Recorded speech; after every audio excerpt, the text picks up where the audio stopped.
I had just finished my morning hike, the air crisp with the scent of pine and dirt, coffee still warm in my thermos, when I saw it.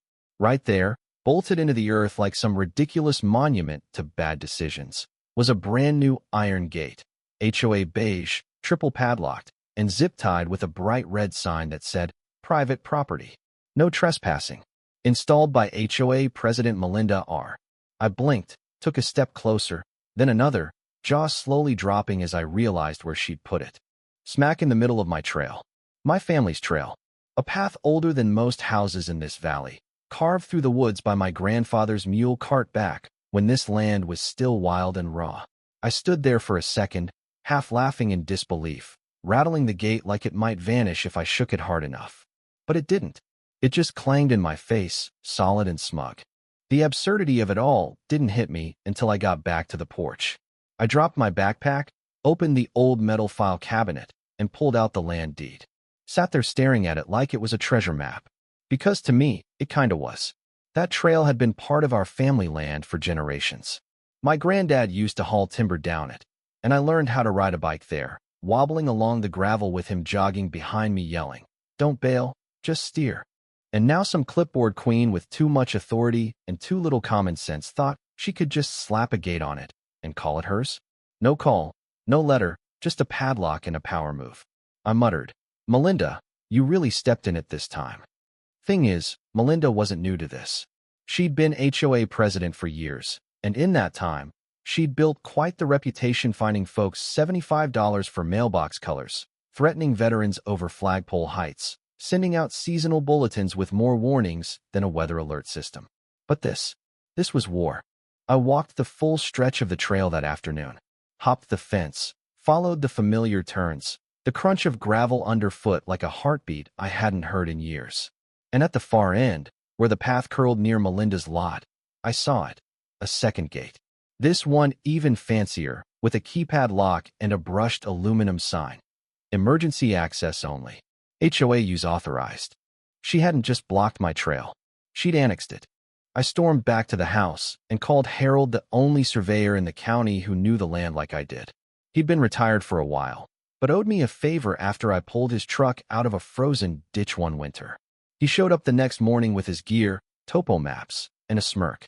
"She gated your trail?" he asked. I nodded. Harold chuckled. "That woman's either gutsy or dumber than a bucket of wet nails."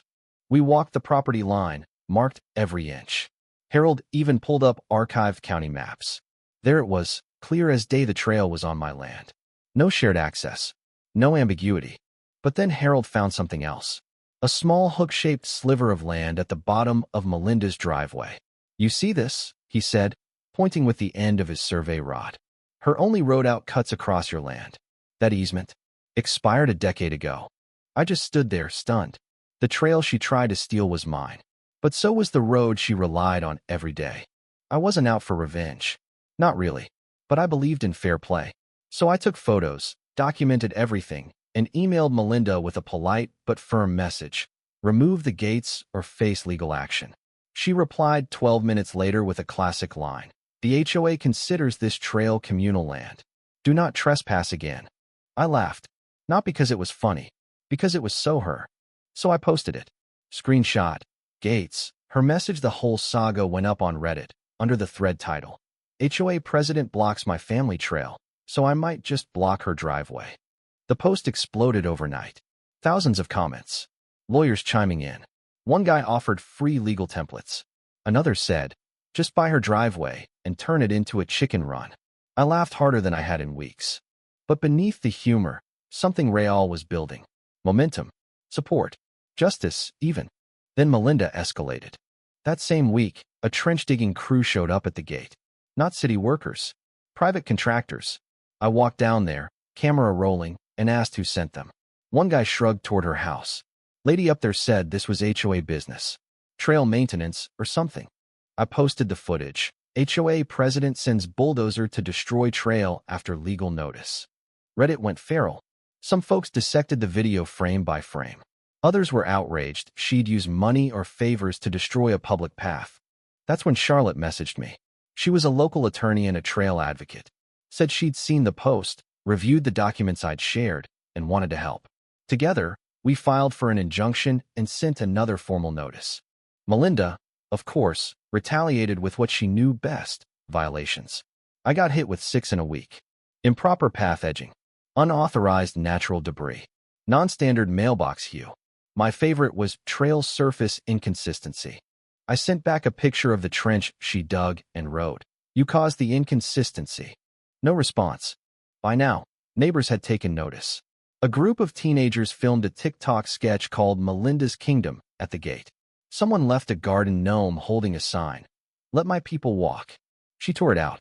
3 more appeared the next day. And then came the moment. I walked into the county records office with Harold's map, old deeds, everything. Asked about that little sliver of land under her driveway. Clerk looks up and says, "Technically, it's yours. Never reverted back to the county. You want it?" "Yes," I said. Instantly. Filed the paperwork. A week later, deed in hand, I stood at the edge of her driveway with a fresh sign: "Private property. No road access without consent." That night, Melinda just stood there, water frozen mid-pour, staring at the sign like it had slapped her. 2 days. Her car didn't move. Her binoculars came out. HOA notices stopped. Then came the scrawlin' official-looking HOA citation rubber-banded to my door. "Aggressive land posturing," it said. I nearly cried laughing. The internet took it further. Melinda memes spread like wildfire. Her face photoshopped onto medieval queens. Captions like, "I declare this land not yours because I said so." But beyond the laughs, the community shifted. People who'd kept quiet for years started speaking up. Cookie-baking couples thanked me. Teens organized trail cleanups. I wasn't the only one fed up. The final blow came quietly. A county crew arrived to remove the illegal gate. The supervisor asked, "Lawn or sidewalk?" I paused. "Lawn," I said, "right in the center." Melinda watched from her window as they stacked the gate like fallen dominoes on her perfectly trimmed grass. She came out, picked up the HOA sign with shaking hands, and walked back inside. Didn't say a word. Next HOA meeting, a young woman named Jamie stood up and nominated herself for president. Said, "I think our trail belongs to everyone." Half the room clapped. Melinda didn't even finish her speech. She just left. A few weeks later, I saw her sitting on the new bench by the creek. Alone. No clipboard. No sunglasses. Just a woman who lost control of something she never really owned. And a day after that, a small envelope appeared in my mailbox. No name. Just a note. "Your grandfather would be proud you fought for something that mattered." I kept that note, folded neatly beside the deed. Not as proof, but as a reminder that some things like legacy, community, and standing your ground are worth every bit of the fight. And now, the trail is open. Families walk it again. Kids race bikes. Retirees stroll with coffee and quiet smiles. There's laughter, light, and peace under those trees. No signs. No gates. Just the sound of gravel and wind. Melinda still lives here. Still peeks out now and then. But the power she once clung to? Gone. The clipboard's just plastic now. The fear, forgotten. And the Freedom Trail? It's more than a path. It's a symbol. Now tell me this. If someone tried to gate off your history, would you fight back? Leave a comment below. Share your story. Because sometimes, the loudest revolution starts with a quiet walk in the woods.